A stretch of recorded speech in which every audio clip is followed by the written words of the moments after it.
Talk about labels and ideology and like how we identify politically all we want to, but I think that the only question that's important to me boils down to this. Do you believe in the current system or not? Do you believe that there is some combination of votes and unions, etc., that can get us to a future? I mean, I was going to say like a future we want, but like a future period. Do you believe there is some configuration of political parties and votes and, ranked choice voting, etc., that we can use to actually change things in a time frame that we need to change them by for us to survive?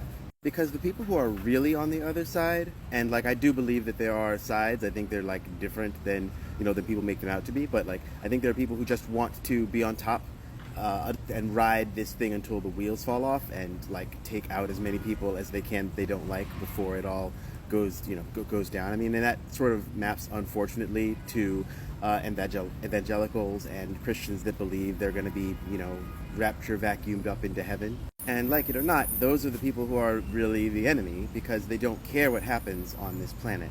They don't care what your political beliefs are. They don't care about any of it. They will say anything. They will do anything because they also don't believe in the world or this system. They don't give a shit about this world or this system. They just use it for power.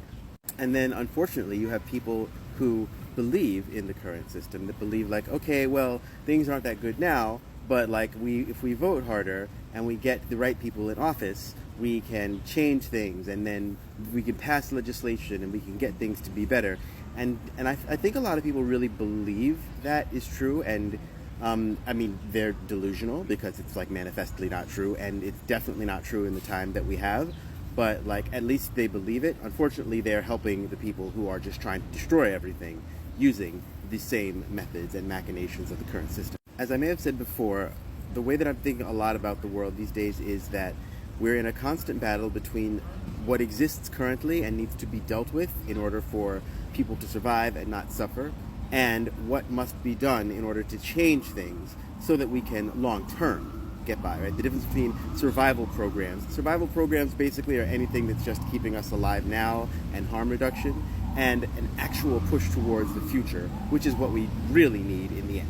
I saw a post recently about how now, things like ACAB are being looked at by like the feds as terrorist activity, right? Like everything that we can do to make things better is going to be considered violence. That includes trying to feed people. That is like again, I always talk about the Panthers. They got taken out because they were showing people what could be done without the government.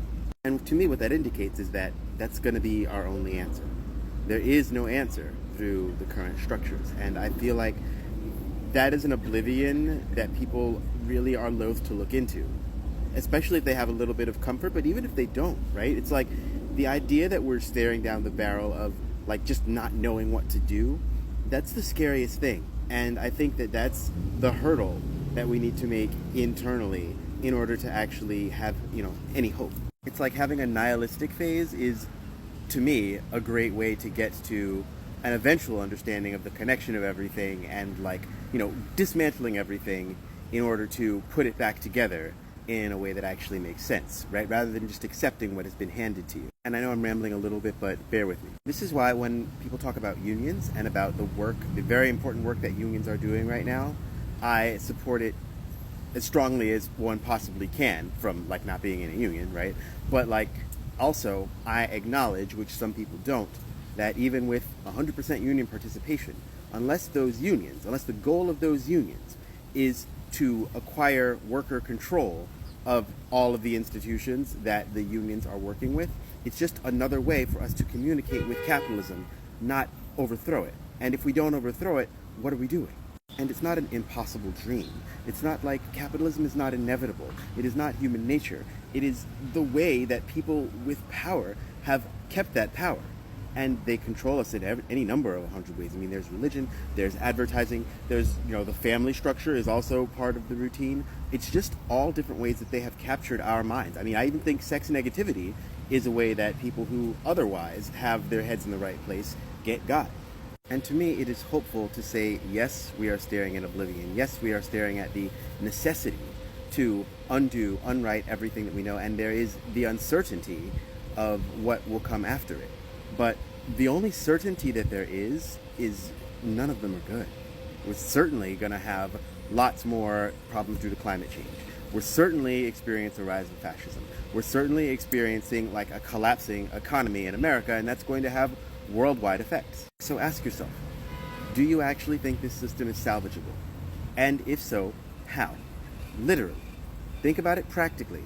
And you don't tell me, you don't have to admit anything to me or to anyone else. I just want you to actually think about it and really think about what you think we could do to change things through just voting and writing Congress people and having a strike every now and again.